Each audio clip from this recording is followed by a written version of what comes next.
A Touchstone job description lists the tasks you want accomplished by an employee filling a specific position in your company. It becomes a valuable management tool, and it's a very useful tool when needing to do an annual performance review.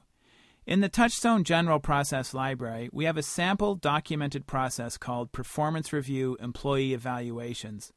The system has work plans and uploaded files to guide you through the procedure.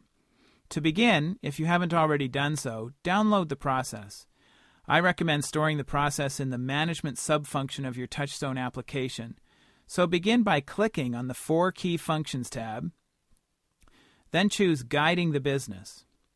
Go up here to the Add from Systems library, choose the General Process Library, change your subfunction to Management if you have that subfunction in your Touchstone account, and then search for the file called Performance Review Employee Evaluations. Put a check mark in the box indicating you want to download it and click on Add. This will download that process into your Touchstone account. Once the system's downloaded, click on the system to open it. You will see in this system that there are 2 work plans, some uploaded files, and a policy. Your downloaded process will look a little different than the one you see here, as I've already been using mine for annual reviews and saving the evaluation forms. So let's have a look at the first work plan. This first work plan is a relatively simple series of steps that describe how to complete a performance evaluation. The first task references creating the performance evaluation forms, and here there is a link to the other work plan with complete guidelines how to do that. In fact, if I click on that link, there is yet another link to an online tutorial guiding you through this entire process. Essentially what you'll do is access the job description for this position in Touchstone, convert it into a Word file, and then copy the tasks from the job description into another uploaded file that can be used to grade and evaluate the employee in the performance of those tasks. So let's quickly go through the main work plan, and then I'll demonstrate how you would use this process in Touchstone.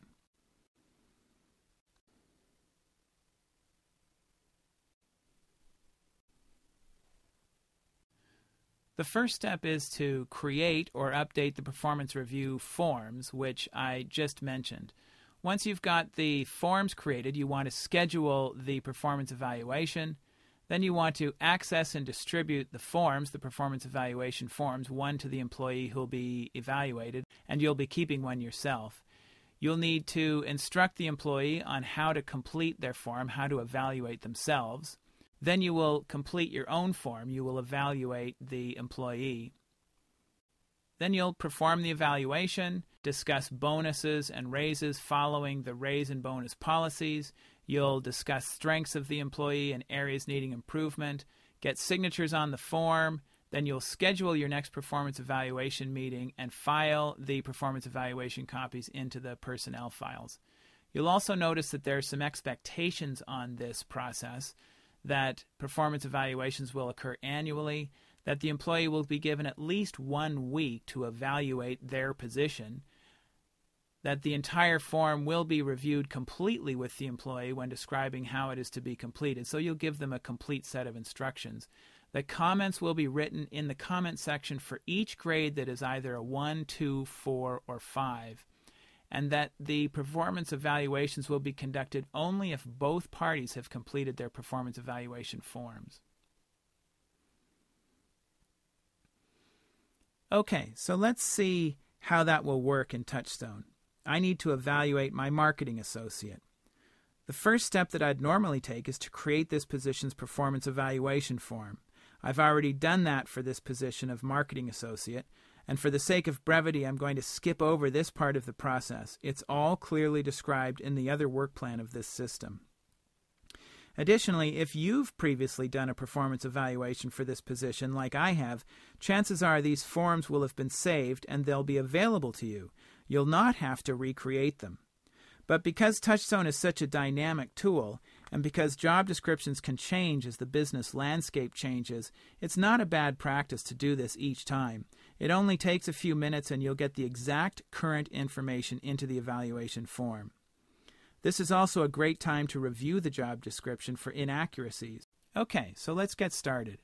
From my home screen, I click on my position to access my control panel, and then I look for the performance evaluation process. You'll notice that I've used the groupings function to organize the processes on my job description into logical groups. The performance review process is in a group that I called management processes, so I'm going to simply click on it. I'm then going to click on the uploaded file called Marketing Associate. This is the blank performance evaluation I previously created for this position. I'm going to click to View File and actually download this file and open it on my desktop. Now I'm working within Microsoft Word, and this is a Word file on my desktop. I'm going to fill in the information at the top of the form. I'm going to begin with the date of the interview,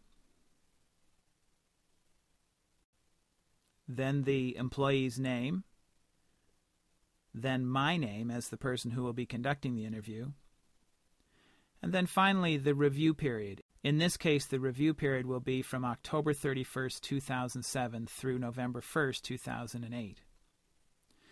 This next area describes how to rate or grade each of the tasks or systems, the work listings from the job descriptions. You'll notice that there is a rating scale from 1 through 5, where 1 is unsatisfactory and 5 is excellent. Really, all that you're expecting from an employee is an average performance, or a 3. Typically, when I go through a form, if they're doing a good job, I give them a 3. If they need some work on a specific task, I'll grade them with a 2, and I'll write a comment in the column to the right of the grade.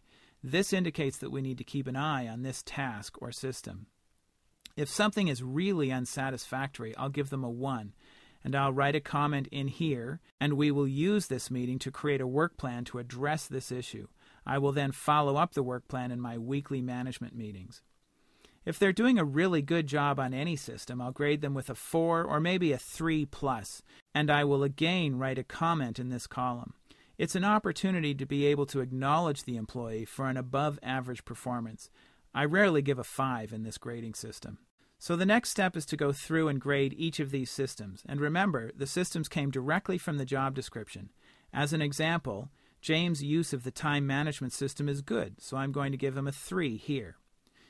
In my one-on-one meetings, I would give him a 3 as he always shows up and he's always got his work done. He's doing exactly what I want him to do in the systems development process, always coming in and giving me good ideas.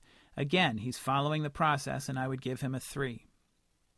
So in this way, I would go through the entire document, filling in the grades, and wherever I give a grade that is either less than or more than a 3, I will write a comment in this column to the right of the grade. It shouldn't take that long to go through and grade each of their task listings. This is a pretty big job description that James has, and it took me about 15 minutes to go through these few pages. As we go through the form, there are some additional boxes to be filled in. Remember that as part of this process, the employee is also filling in this form and grading him or herself. Some of these boxes are designated for them only, such as this one.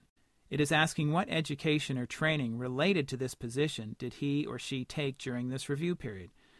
There are often situations where your employees are taking courses that you've maybe forgotten about, and it's important for them to come up during the review period. Then there are some general factors, and again, you'll use the same grading principles. In my case, I'm going to give James a 3 on all of these. In this way, you go through and complete the form, filling in the boxes where applicable. Towards the end of the document, you'll notice an area where you can fill in key areas that require improvement. If I had some areas that I wanted him to work on, this is where I would enter that information. If there were any systems where I graded a number 1, I would create a work plan, and I would use this review meeting to address that specific issue and assign the work plan. Once the form is completed, I will save it to my desktop.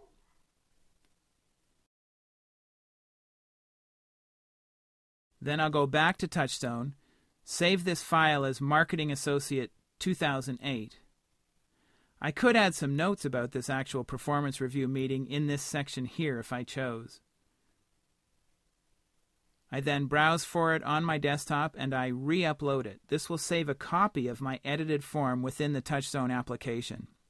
As part of completing the system, I will also have James sign the form, and I will file a hard copy of it in his personnel file.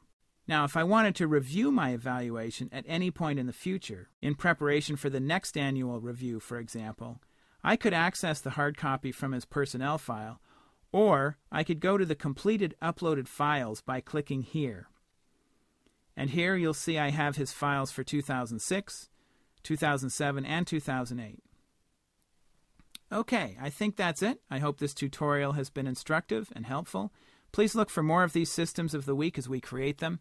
Thank you for watching.